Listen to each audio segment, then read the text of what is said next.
Well, hello there, and welcome to this week's broadcast.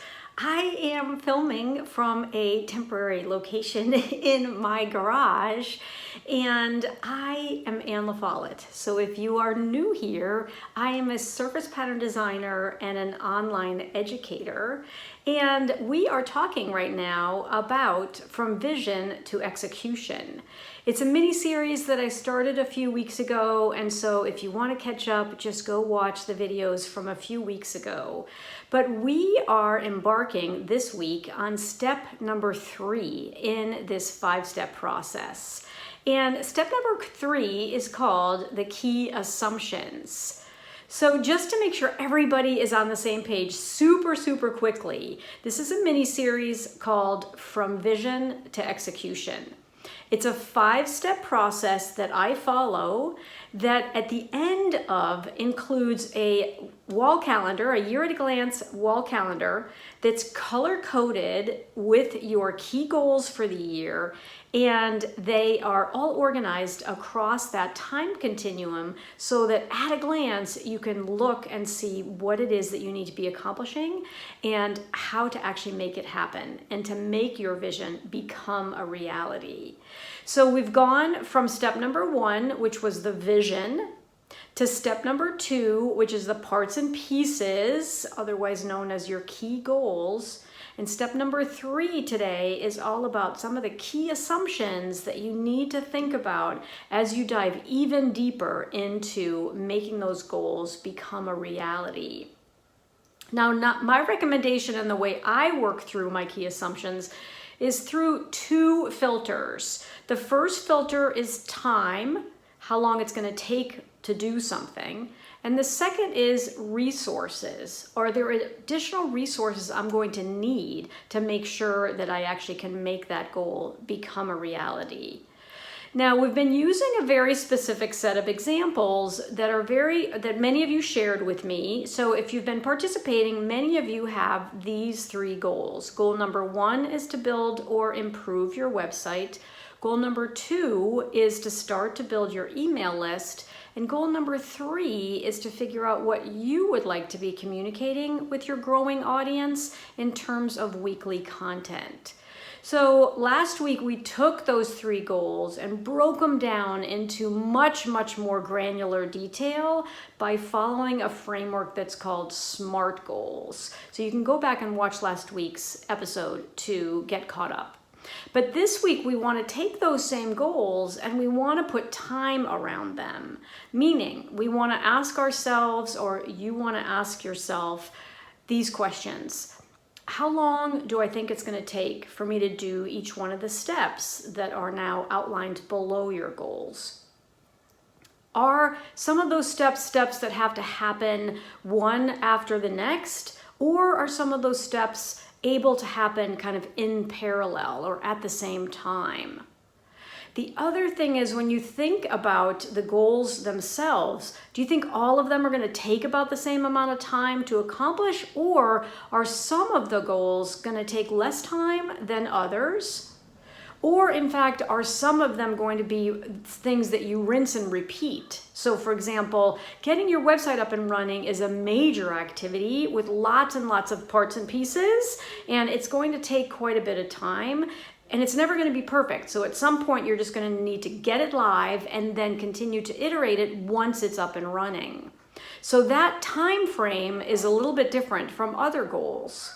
When you start to think about building your email list, one of the subcategories under that is picking your email service provider.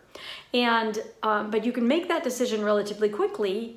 And then once you have what's called a lead magnet that you can get out to your population, and in exchange for that freebie, they give you your email, you can every single day be building your email list. And so while some of the setup at the beginning might have some time associated with it, you have to make sure you've blocked out on your calendar, then it's an ongoing activity that only requires a little bit of maintenance, a little bit of updating, a little bit of checking in on periodically. And then the third goal in this particular example is your content. Now, are you going to do it monthly? In which case, every single month on your calendar, you're going to want to have blocked out time to write to do a blog post, or a video show like this one. Maybe you want a YouTube channel of your own, or maybe you want to do a podcast. Podcasts are super popular and a wonderful way to communicate with your community. So again, there's definitely work to decide which approach you want to take, but then it's more of an ongoing activity. So that's all about time. So I want you to think about time. I want you to think about your specific goals and how to put some time frames around them, and to think about, is there a way to prioritize your goals based on the time it's going to take to do them, and how to really optimize thinking about them through the lens of time. Now, the second major way to think about your goals and to really dive even deeper is actually resources.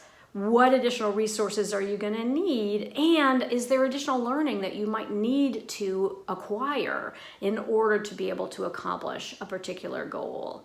So questions around resources might be, well, do I want to start a Google search about website services? So my favorite is Squarespace. That's the one I'm using, but there are many, many others. WordPress is out there. Wix is one that's quite easy to get up and running. There are tons, but you might want to make sure that as you think about that goal, you want to do your research about, well, I want to make the right decision for me and for where you are right now about what you want your website to both look like and how quickly you want to get it up and running.